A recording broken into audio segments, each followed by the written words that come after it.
3. 천하의 제일 큰 일을 하는 사람. 이 세상에는 수많은 사람들이 있지만 어떠한 사람이 제일 큰 일을 하느냐 하는 것을 바로 아는 사람은 심히 적다고 본다. 제일 큰 일이 무엇인지를 바로 아는 사람이 적으면 큰 일을 하는 사람이 더욱 적을 것은 사실이다. 이제 제일 큰 일을 하는 사람이 누구라는 것을 다음과 같이 말한다. 1. 시대의 비밀을 바로 알고 일하는 자이다. 시대적인 과거 역사를 들어본다면 그 시대 사람들은 그 사람이 큰 일을 했는지 알지를 못했지만 그 시대가 지나서 볼 때에 누가 그 시대에 큰 일을 했다는 것을 알 수가 있는 것이다. 첫째 노아이다. 노아가 방주를 준비할 때에 그때 사람들은 미친 사람으로 알고 다 조롱을 했었다. 그러나 홍수 심판이 임하게 될 때의 모든 사람들은 노아가 제일 큰 일을 한 사람이라고 알게 된 것이다. 둘째 아브라함이다. 아브라함이 혈혈단신으로 말씀 하나를 믿고 길을 떠나게 되었다. 네 씨로 말미암아 모든 족속이 복을 받게 된다는 지시를 받고 천신만고의 시련을 받으며 다닐 적에 아브라함을 인정하는 사람은 아무도 없었다. 그러나 아브라함으로 말미암아 세계적인 대종교가 이루어진 것을 볼 때에 아브라함이 이삭 하나를 하나님께 제사로 바친 일이 가장 큰 일이라는 것을 알게 된다. 다시 말하자면 100세에 가서 이삭을 낳고 이삭을 하나님께 제사로 바친다는 것은 인간이 볼 때는 너무나 어리석은 일 같았으나 이것이 제일 큰 일이 되었던 것이다. 셋째 요셉이다. 12지파 중 요셉이 형제들의 미움을 받고 애굽으로 팔려갈 때에 그를 통하여 이스라엘을 구원하게 될 줄은 아무도 몰랐을 것이다. 그리고 보디발 아내에게 누명을 쓰고 옥중 생활을 하던 사람이 7년 동안 곡식을 저축한 일은 그때 사람이 볼 때에 필요 없는 일 같았다. 그러나 7년 흉년이 올 때에 가장 큰 일을 한 요셉이라는 것을 인정하게 되었다. 넷째 모세이다. 400년이라는 긴 세월 동안 이스라엘은 소망 없는 민족이 되었으나 모세가 양을 치던 지팡이를 들고 바로 앞에 서서 하나님 여호와께 희생을 드리고자 하온이 보내달라고 말할 때에 바로의 눈에 미친 사람같이 보였다. 그러나 바로의 정권은 그 앞에서 굴복을 하고 역사적인 선지, 국가가 이루어지는 것을 볼 때에 모세가 큰 일을 한 자라는 것을 알았던 것이다. 양을 잡아 제사를 드리게 해달라는 말은 인간이 볼 때의 미미한 말이었다. 그러나 하나님께서는 그 일을 제일 큰 일로 아시고 역사하신 것이다. 다섯째 예수님이다. 세상 죄를 지고 간 어린 양 예수다. 나사렛 목수가 유대 광야에 나타날 때에 세례 요한은 말하기를 세상 죄를 지고 가는 어린 양이라고 하였다. 그때의 교만한 유대인들은 나사렛 목수 예수를 무시하고 이단시했지만 세례 요한의 증거대로 어린 양 예수 한 사람이 십자가의 죽음으로 가장 큰 일이 된 것이다. 오늘에 이르러서 가장 큰 일은 어린 양 예수의 십자가의 보혈이라는 것을 만민이 알게 되었다. 그러면 우리는 어떠한 사람이 되어야 제일 큰 일을 하는 사람이냐 하는 것을 알아야 할 것이다. 오늘날 인간들은 레닌막스주의의 변론을 큰 일로 보고 있지만 이것은 큰 미혹이여 큰 화를 받을 붉은 용의 말이라고 본다. 그러므로 계시록의 전부가 큰 일이라는 것을 말할 때의 계시록 7장 2절에 살아계신 하나님의 인을 가지고 큰 소리로 외친다고 하였고 10장 2절로 3절에 힘센 다른 천사가 작은 책을 들고 큰 소리로 외친다고 하였고 11장 3절에 큰 붉은 용이 나타나서 해를 입은 여자를 해코자 하는 데 있어서는 1절에 큰 이적이 있다고 말하였다. 하나님 편에서도 큰 소리로 외친다고 하였고 마귀 편에서도 큰 용이 나타나서 큰 권세를 짐승에게 주므로 짐승이 큰 말을 한다고 계시록 13장 2절로 5절에 말하였다. 거짓 선지도 큰 이적을 행한다고 13절에 말했으니 마귀 편도 큰 일을 하고 하나님 편도 큰 일을 하는 것이 계시록에 나타났다. 그러므로 우리 앞에는 전부가 큰 일이 닥쳐오는 데 있어서는 큰 역사, 큰 환란, 큰 미혹, 큰 승리, 큰 축복이 남은 것이다. 우리의 원수도 큰 권세를 가지고 큰 말을 하며 큰 이적을 가지고 나온다 했으니 오늘날 우리는 붉은 짐승의 큰 말과 거짓 선지의 큰 이적을 이기는 역사가 제일 큰 일이 될 것이다. 오늘날 붉은 정권은 큰 권세를 큰 용에게 받고 큰 말을 하면서 거짓 선지를 통하여 큰 이적을 행하게 된다.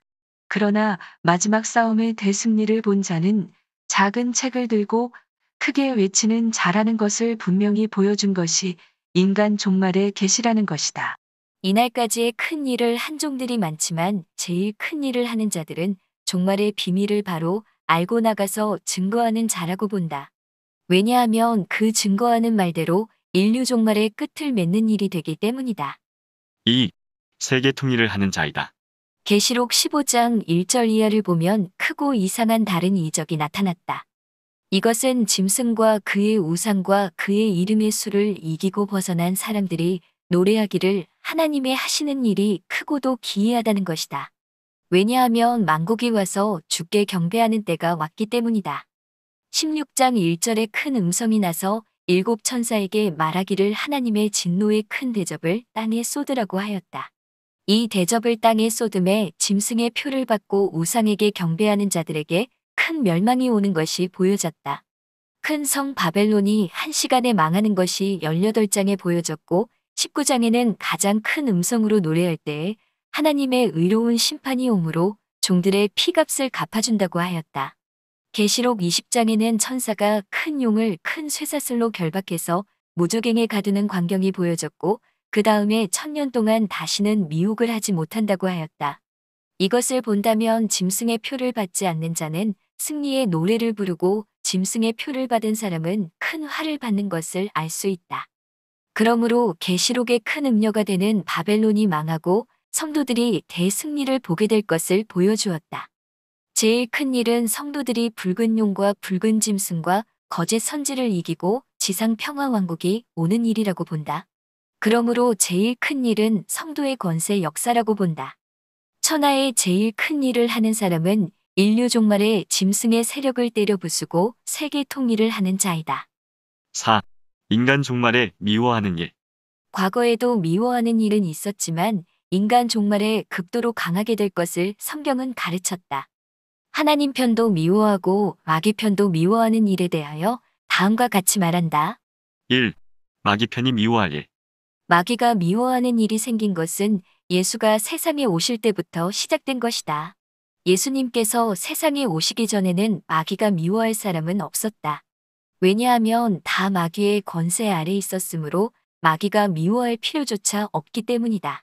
그러나 예수님이 세상에 오셔서 역사하실 때부터 마귀가 미워하게 된 것은 자기를 멸하려고 예수님이 오셨기 때문이다.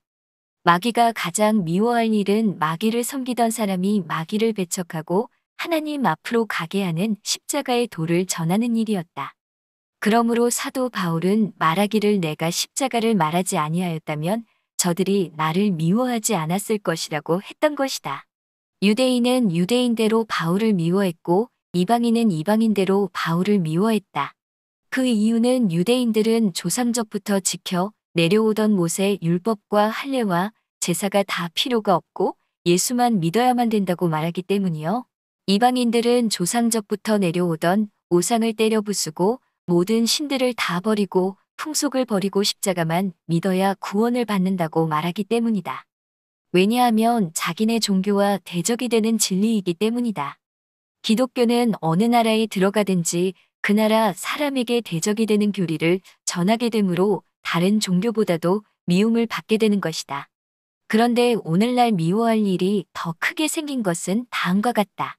성경을 보면 인류 종말의 심판의 대상자는 붉은 용이요, 붉은 짐승이요, 거짓 선지요, 바벨론이라고 증거하는 자를 마귀도 미워하고 짐승의 정권도 미워하고 거짓 선지도 미워하고 바벨론 세상이 다 미워한다고 하였다. 이것은 과거의 선지들이 부패한 정치와 부패한 종교와 부패한 사회가 다 망할 것을 증거할 때 그 시대 사람에게 미움을 받은 것과 같이 인류 종말에도 미움을 받게 되는 것이다. 2. 하나님 편이 미워할 일. 마태복음 24장 14절 이하를 보면 천국 복음이 모든 민족에게 증거되기 위하여 온 세상에 전파된 후에 세상 끝이 오는 데 있어서는 미운 물건이 거룩한 곳에 설 것을 말했다. 하나님께서 미워하는 사람은 알지 못하고 죄를 짓는 사람이 아니고 하나님을 공경한다 하면서 하나님이 미워하는 일을 행하는 자이다. 그러므로 절개를 지키지 않고 말씀을 그대로 믿지 않고 순종치 않는 사람들을 미워한다는 것이다.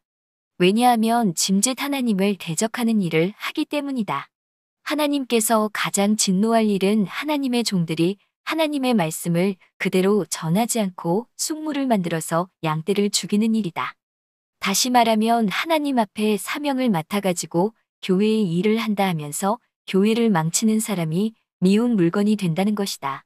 심판의 대상자는 온 천하의 복음을 전한데도 불구하고 짐짓 독생자의 거룩한 피를 더럽히며 전한 말씀을 짓밟는 자이다. 이런 무리들은 다시 용서할 수 없고 몽땅 멸망을 시키는 것이 하나님의 진노의 심판이라는 것이다. 5. 흥하는 것 같으나 망하는 일. 오늘날 누구를 막론하고 부흥 발전을 원하는 것만은 사실일 것이다. 과거 역사를 보아도 망하는 사람들이 흥하는 것 같이 보이다가 결말은 망했다는 것은 부인할 수 없는 사실이다. 이제 흥하는 것 같으나 망하는 일은 무엇이냐 하는 것을 다음과 같이 말한다. 1. 사람에게 잘 보이려고 모양을 내는 일이다. 이것은 정치나 종교나 가정이나 동일하다고 본다. 정치도 남의 나라에게 잘 보이려는 정치는 결국은 먹힘을 당하게 된다. 남의 나라가 볼 때의 부흥 발전을 크게 하는 것 같이 보이려는 정치는 어리석은 정치라고 본다. 왜냐하면 사람이란 남이 잘 되는 것 같이 보이면 욕심을 내기 때문이다. 그러므로 남의 나라가 볼 때 겉으론 훌륭하게 보이고 내막에는 아무것도 없다면 그 나라에게 정신적으로 벌써 먹힘을 당한 정치라고 본다. 그리고 사람이 어떠한 사람 앞에 잘 보이려고 가면을 쓰는 것은 그 사람에게 덕을 보자는 정신이니 결국은 정신적으로 먹힘을 당한 것이다. 이와 같이 가정도 이웃에 어떤 사람이 잘 사는데 그 사람이 볼 때에 나도 너만큼 산다고 겉모양을 내려고 한다면 벌써 그 사람에게 먹힘을 당한 것이다. 왜냐하면 그 사람은 내막이 충실해서 잘 사는데 자기는 내막이 잘못되어 가지고서 그 사람과 같이 모양을 내려고 한다는 것은 몇 날이 가지 않아서 그 사람 앞에 수치를 당하게 되는 일이 되기 때문이다. 교회도 어떤 교회가 부흥 발전한다고 해서 영적으로는 아무것도 충실치 못한 교회에서 그 교회와 같이 겉모양을 내어보려고 할 때의 영적으로 충실한 교회에게 자동적으로 놀림을 받게 될 것이다. 왜냐하면 그 교회는 내용이 충실함으로 외형이 발전되었는데 내용이 충실치 못한 교회가 억지로 모양을 내어보려는 것은 벌써 영적으로 그 교회에게 지배를 받은 교회이기 때문이다. 그러므로 나라나 가정이나 교회나 남에게 보이려고 모양을 내는 일은 흥하는 것 같으나 망하는 일이 될 것이다. 2. 침략적인 행동을 하는 일이다. 정치나 가정이나 교회가 남의 것을 침략해서 흥해보려는 생각은 결국은 망하는 일이 된다. 침략이라는 것은 남을 해롭게 해가지고 내가 이익을 보겠다는 것인데 이것은 언제나 자기가 피해를 보게 되는 것이다. 역사를 보아도 침략적 정치의 나라는 반드시 망했으며 개인을 보아도 남을 해롭게 해서 자기가 잘 되겠다는 자는 언제나 자기가 망했다는 것이 사실이다. 교파도 남의 교파를 침범해서 자기의 교권을 세우려는 교파는 다 영계가 망치고 말았다는 것이 역사가 증명하는 사실이다. 침략적 행동으로 일시 흥하는 것 같이 보이는 일도 있지만 이것은 반드시 망할 일이라고 보게 된다. 3. 진리가 없이 하는 일이다. 인생과 진리는 떠날 수가 없는 것이다. 진리라는 것은 조물주 하나님께서 인생에게 행하는 섭리이므로 진리를 떠난 운동은 처음에는 부흥되는 것 같으나 결말은 아무런 열매가 없는 것은 사실이다. 종교의 역사를 볼 때에 진리 없는 부흥운동은 오히려 불행스러운 일을 가져왔던 것이다. 진리라는 것은 어디든지 따라가게 된다. 참 이치라는 것은 무슨 일이든지 그 속에 있는 것이다. 그러므로 참 이치에 맞지 않는 일이라는 것은 결국에는 헛꿈같이 되고 만다. 마귀는 언제나 진리를 떠나서 사람을 미혹시킬 때에 처음에는 사람의 마음에 호기심을 주고 일시로 잘 되는 것 같이 보이게 하나 결말은 망하게 하는 것이 마귀의 미혹이라는 것이다. 그러므로 진리는 생명이니 진리가 잘못된 단체나 사업이나 사람은 처음에는 그럴듯하게 보이나 결말은 수치스럽게 되는 것이다. 하나님의 진리를 위하여 희생을 다해도 나의 영광이라는 마음을 가진 자외인은 다 헛수고가 되고 만다.